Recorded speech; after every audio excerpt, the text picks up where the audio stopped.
ball receive ball receive করিও হ্যাঁ ঠিক আছে ব্যাকপাস নিতে হবে ব্যাকপাস নিতে হবে বে সামনে বাবু সামনে উঠাও উঠাও সামনে ভিতরে উঠো না ভাই আরে বাবা না অনেক সামনে বে অনেক খেলতে হয় তো আমি নেই ইয়েস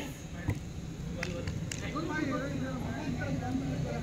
গোল হবে আরে প্লেয়ার সাথে তো না পারি বল গিয়ে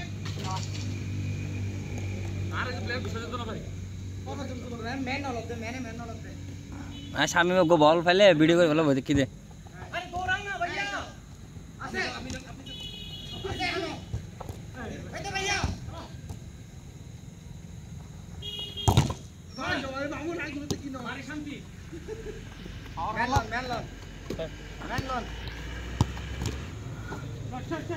আরে